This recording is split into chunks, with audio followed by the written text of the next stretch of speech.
ఉందని, ఇంగ్లీష్ మాట్లాడితేనే గొప్పతనం వస్తుందని అనుకుంటారు చాలా మంది. అది చాలా పొరపాటు. చాలా మంది అమ్మ ఉన్నారు ఇక్కడ తల్లులు. ఈ చదువులు కూడా పొరపాటు ఆ ప్రభావం చదువుని చెప్తున్నారా మమ్మీ అను డాడీ అను అని. మమ్మీ డాడీ వీడి డాడీ కేడి ఈ మాట మనకు తెలుసు. అమ్మ అంటే అంతరాళానికి వస్తుంది, అంతరాళానికి వస్తుంది, లోపల నుంచి వస్తుంది. మమ్మీ అంటే మూతి నుంచి వస్తుంది.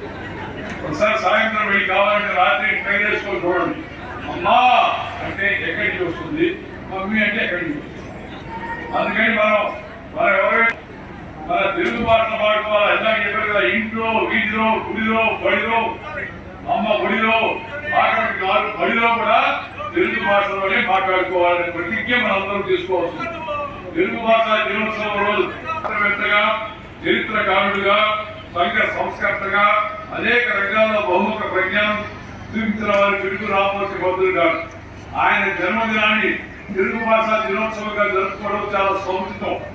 విజ్ఞానం అందరికీ అందాలి, విజ్ఞానం తెలివి అందరికీ అందాలనే సంకల్పంతో వ్యవహారిక భాషా ఉద్యమానికి ఆయన శ్రీకారం చుట్టాడు. ఇవాళ భాషా దినోత్సవం కాబట్టి దాని గురించి నేను ఎక్కువ మాట్లాడతాను, ఇతర విషయాలు మాట్లాడు. ప్రజలకు అర్థం కాని భాషలో ఉన్న విజ్ఞానాన్ని సమాజానికి వేరు చేయడం ఆయన గుర్తించాయన తెలుగు భాషలో ప్రజల పాలన చేశాడు, ప్రజలకు అర్థమయ్యేవాడు. గాంధీనే గ్రంథాల భాషగా జనాభా అవుతున్న రోజుల్లో ఆయన పుస్తకాల్లో సులభమైన తెలుగు వాడాలని చెప్పి ఆయన ఉద్యమించాడు. పండితులకు మాత్రమే పరిమితమైన భాషకు మొదలు తెలుగు లిపి వ్యవహారిక భాషను ప్రామాణీకరించే ప్రయత్నాలు సమర్పించి పిడుగు అంటే ఆయన పిడుగు అనే పేరు సంపాదించున్నాడు. పిడుగు అంటే పిడుగు అని. వివిధ సామాజిక కారణాల వల్ల పరాయి పాలన వల్ల ఎంత పరిమితమైన చదువు ఈ పిడుగు రామమూర్తి గారి ఉద్యమం వల్ల వ్యవహారిక భాషలో సాగి అందరికీ అందుబాటులో వచ్చింది. దీన్ని మనం ముందుకు తీసుకెళ్ళాలి. ముందుకు తీసుకెళ్ళాలంటే ఏం చేయాలా? ముందు మనం ఇంట్లో తెలుగులో మాట్లాడాలా. ఒకరికి అలవాటు అయిపోయి ఆఖరికి మా డ్రైవర్తో కూడా చూసుకుంటాను నేను.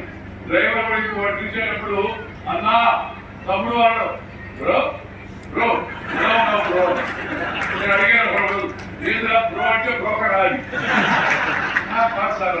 ఏందన్నా నా కరువు రొట్టి ఇవ్వన్నా బ్రో అంటే ఏం తెలియదు. అందుకే నేను ఎప్పుడు చెప్పుకోలే మాట ఒకే మాట చెప్పిందే చెప్తున్నాను అంతే కదా. చెప్పిందే చెప్తే కానీ ఎక్కడ మరి ఎందుకు బాగా వేరే ఎక్కిపోయారు మనకంతా కూడా. కొంతమంది తొమ్మిది ఆలోచన సార్ మన ఇంగ్లీష్లో చదువుకోకపోతే బైక్ పోలేవు సార్ అంటే మనం వీడియోలో మాట్లాడుకుంటే కురోడు నాకు టీటీ పంపించాడు సార్ ఇంగ్లీష్లో చదువుకోలే బైక్ పోవాలి. నేను ఆ కురోడు చెప్పాను, బలవాడు నువ్వు ఎవరు చెప్పాను నీకు? నేను మొన్న భగవంతుడితో దేవుడితో ఐఎస్సీ చేసి మాట్లాడాను. ఆయన చేసి ఫోన్ చేసి అడిగారయ్యా నీకేం రావాలంటే ఇంగ్లీష్ లో ఉండాలా, ఇంగ్లీష్ మీడియం చదువుకోవాలంటే దేవుడు చెప్పాడు అదేం లేదు, ఎవరికైతే ఎక్స్పైరీ డేట్ అయిపోతుందో దేవుడికి అదే రావచ్చు, భాష మీడియం అవసరం లేదు చెప్పాడు.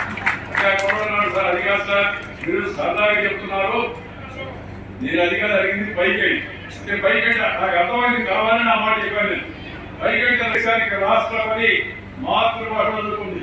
రాష్ట్రపతి మన దాకా రాష్ట్రపతిగా ఉన్న రామ్నాథ్ కోవింద్ ఆయన మాతృభాష చదువుకున్నాడు. ఆయన రాష్ట్రపతి అయ్యాడు.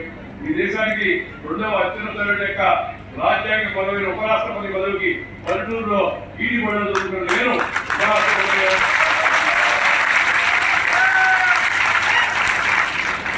ప్రపంచ దేశాల్లో పేరు కాల్చడానికి ఉన్నామా ఎప్పుడు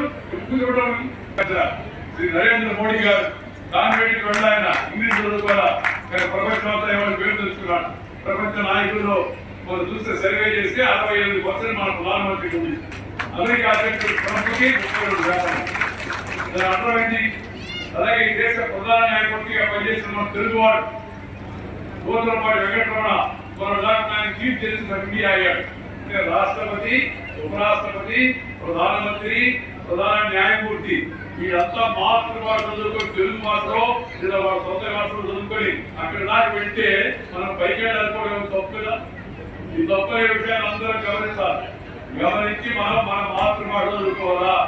మాతృభాష కళ్ళలాంటిది, ఇంగ్లీష్ భాష కళ్ళలాంటిది. కళ్ళుంటే కళ్ళతలు పనిచేస్తాయి. ఇక స్పెండ్స్ విమానం క్లాస్ పెట్టినా దుబాన్ నుంచి ఏం బయట రాదు. ఇది అందరూ దయచేసి అర్థం చేసుకోండి. అందుకని మొదట పునాది మాతృభాషలో ఉండాలి. అమ్మ పాలు తాగితే ఎంత శ్రేష్టమో అమ్మ భాషలో మాట్లాడితే అంత శ్రేష్ట.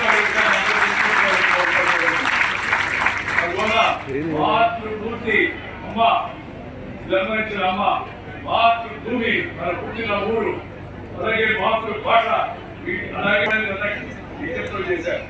భావన వ్యక్తీకరించాలంటే భాష కావాలి. ఆ భాష లేకపోతే